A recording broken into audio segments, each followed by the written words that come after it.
Class 8 आज मैं आपको हिंदी में पाठ 13 ग्राम्य जीवन कविता पढ़ाने जा रही हूँ।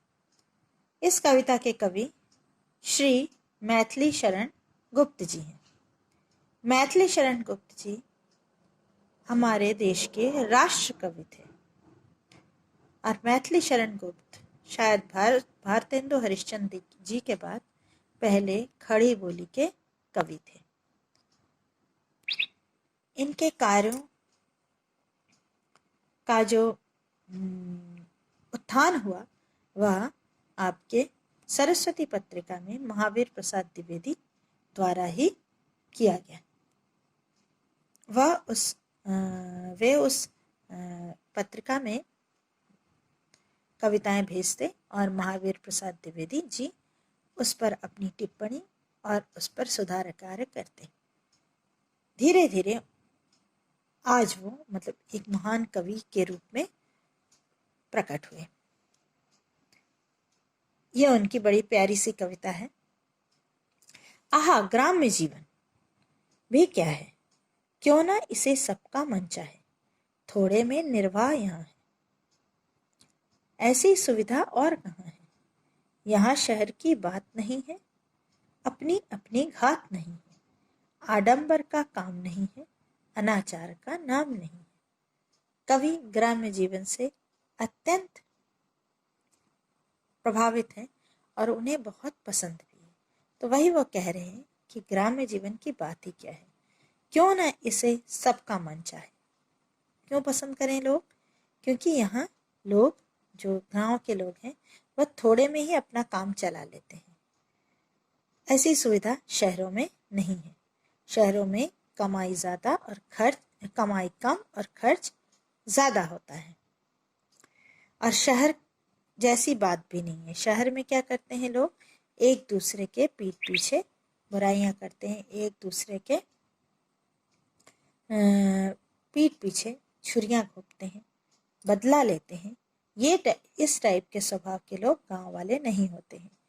दिखावा गांव वालों में नहीं होता है, आडंबर और अनाचार भी वह नहीं करते हैं। जो भी जीवन होता है वह सदाचारी होता है। सीधे सादे भोले भाले है ग्रामीण मनुष्य निराले, एक दूसरे की ममता है, सब में प्रेम मई समता है।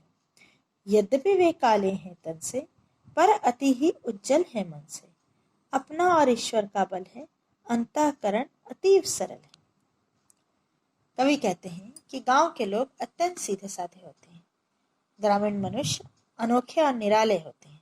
उनका सीधा और भोलापन शहरी लोग देखें तो निराले लोग दिखते हैं। एक दूसरे के प्रति बहुत माया ममता है, इमोशनली अटैच्ड है वो एक दूसरे से। वह मेहनत करते हैं, खेतों में काम करते हैं तो सांवले तो होते हैं, लेकिन मन कैसा है उनका? बिल्कुल उज्जवल।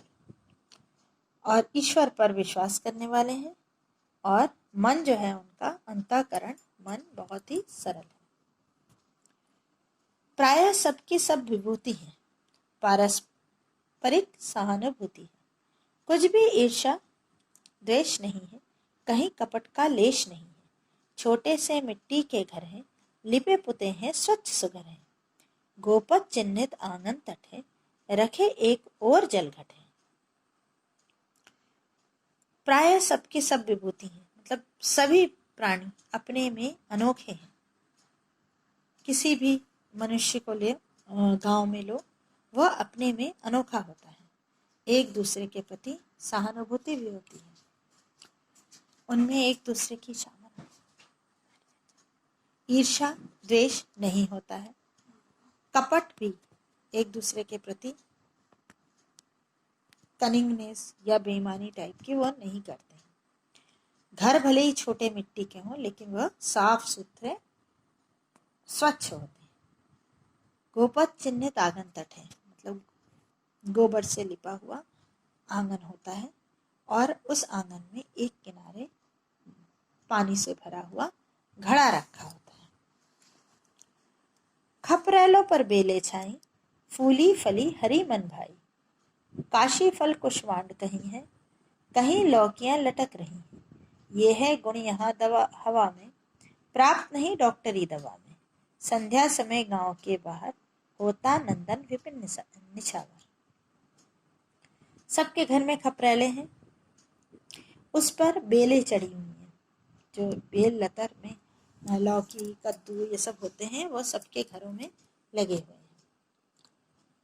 काशी फल हो गया, कुमड़ा, कुष्मांड हो गया, सफेद भूरा कुमड़ा, और लौकियां, ये तीनों ही लतर हैं जो कि छत पर चढ़ाया जाता है और उससे फल होते हैं। तो सबके मैक्सिमम घरों में ऐसे ही कहीं लौकी लटक रही है, कहीं कद्दू, कहीं भूरा कुमड़ा। और इस गांव की हवा में ऐसा गुण है जो कि डॉक्टरी दवाओं में भी नहीं है। और जब शाम होती है तो गांव में जो जंगल है,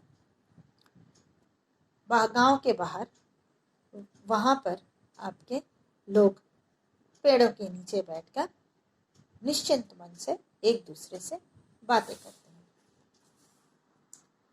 श्रम सहिष्णु सब जन होते, आलस में न पड़े सोते, दिन दिन भर खेतों में रहकर करते रहते काम निरंतर। अतिथि कहीं जब आ जाता है, वह आतिथ्य यहाँ पाता है, ठहराया जाता है ऐसे कोई संबंधी हो जैसे। श्रम सहिष्णु, श्रम सहिष्णु मतलब उन्हें मेहनत करने की आदत होती है। सभी जन जो गांव के रहने वाले लोग होते हैं वह मेहनती होते हैं, वह आलस में पड़े पड़े नहीं सोते हैं। दिन भर वह खेतों में काम करते हैं, मेहनत करते हैं। लेकिन गांव में अगर कोई अतिथि आता है तो वह केवल उस घर का अतिथि नहीं होता है, वह पूरे गांव का अतिथि होता है और जैसे कोई रिश्तेदार हो ऐसे उन्हें ठहराया जाता है। कविता का भाव मैंने समझा दिया, अब आगे आपको भावार्थ भेज दूँ।